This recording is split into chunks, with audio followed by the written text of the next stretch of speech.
कसं आहे, जुमलेबाज सरकार आहे. त्याच्यामुळे भ्रष्ट जुमला पार्टीचं हे सरकार आहे.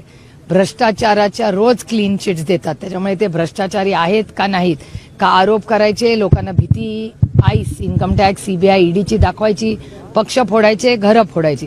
त्यामुळे खरंच भ्रष्टाचार झाला का नाही याचं उत्तर एक नागरिक म्हणून, एक लोकप्रतिनिधी म्हणून मी भारतीय जनता पक्ष आणि सत्तेत असलेले त्यांचे नेते देवेंद्रजींना अतिशय विनम्रपणे विचारते.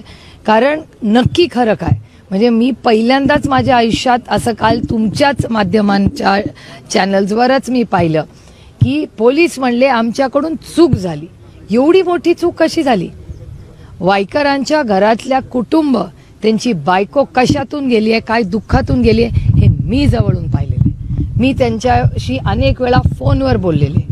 त्यांच्या घरातली लहान लहान मुलं, म्हणजे आज काय परिस्थिती आहे, त्यांना क्लीन चिट दिली, काल मी टीव्हीवरही पाहिलं. पण त्यांचं कुटुंब कशातून गेले अनेक वर्ष जात आहे. आणि त्यांचंच नाही, भुजबळ साहेबांचं, नवाबभाईंचं, संजय राऊत साहेबांचं, देशमुख साहेबांचं, अनिल देशमुखांची नातवंड, हे सगळं फार जवळून पाहिले हो. त्यामुळे भारतीय जनता पक्षाचं जे यूज अँड थ्रो किंवा खोटे आरोप करायचे, त्यानंतर ईडी सीबीआय इन्कम टॅक्सच्या केस लावायच्या. माझ्या 3 बहिणी लांब कशाला जा, आमच्याच घरातलं उदाहरण बघा ना.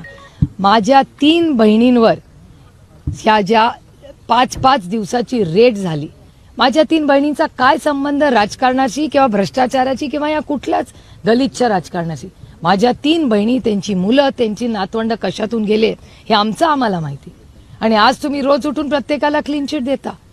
मग भ्रष्टाचारी होते का नव्हते याचं उत्तर भारतीय जनता पक्षाने दिलं पाहिजे. आणि आज या महाराष्ट्रात भ्रष्टाचार होतोय का? तो होतोय. हे फक्त मी म्हणत नाहीये, RSS देखील म्हणतंय. तुमच्या चॅनलवर मागच्या आठवड्यात 118 कोटी रुपयाचा भ्रष्टाचार झाल्याचा आरोप हे RSSनी केलेला आहे. देवेंद्र फडणवीसांपर्यंत तो विषय गेलेला आहे. पण डायरेक्ट बेनिफिट ट्रान्सफर DBTनी जे शेतकऱ्यांना पैसे मिळाले होते असे 118 कोटी हे मिळालेले नाहीत. आणि त्याच्या भ्रष्टाचार झालाय हा आरोप माझा नाही, हा RSSनी केलेला आरोप आहे. तुम्ही आता RSSचा उल्लेख केला, मात्र नवाब मलिक यांच्या बाबतीमध्ये खरं तर गेल्या अनेक दिवसांपासून चर्चा आहे की नवाब मलिक नेमकं कुठे आहेत. संघ वर्तुळातल्या नेत्यांचं असं म्हणणं आहे की नवाब मलिकांना महायुतीमध्ये घेऊ नका.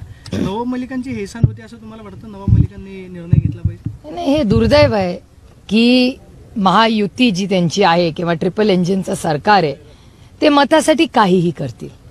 ज्यांच्यावर त्यांनी भ्रष्टाचाराचे आरोप त्यांच्या हायेस्ट ऑफिसनी केलेले, त्यांच्याबरोबर जेव्हा सरकार बनायची वेळ होते तेव्हा त्यांना कधीच काही वाटत नाही.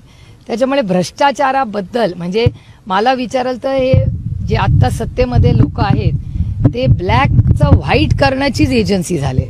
म्हणजे भ्रष्टाचार करा, या आम्ही तुमचे सगळे पैसे व्हाईट करतो आणि सुखाने नांदा आणि सत्तेत बसा आमच्याबरोबर. त्यामुळे सत्तेसाठी ज्या भारतीय जनता पक्षाचे नेत्यांनी उभं आयुष्य मी लढताना पाहिलेलं आहे. माननीय आज त्या नाहीत आपल्यात, पण सुषमा स्वराज असतील, अरुण जेटली साहेब असतील, या सगळ्यांनी, अडवाणी साहेब असतील, यांनी भ्रष्टाचाराच्या विरोधात अनेक आंदोलनं केली पण कधी कॉम्प्रोमाइज नाही केलं. पण आजची ही नवीन भारतीय जनता पक्ष आरोप करते, आता खरे खोटे मला माहिती नाही, त्याचं उत्तर हे फक्त देवेंद्रजीच देऊ शकतील किंवा त्यांचे दिल्लीतले नेते. पुण्यातली घटना ताजी असतानाच आज मुंबईत एक हिट अँड रन झालेलं आहे. सकाळी 5:30 वाजता दाम्पत्य चाललं होतं खरेदीसाठी, त्यांना उडवल्याची घटना आज घडली. कसं म्हणते? हिट अँड रन आणि ट्रॅफिक कंट्रोल याच्याबद्दल मला असं वाटतं की अनेक वर्ष आम्ही सगळे रोड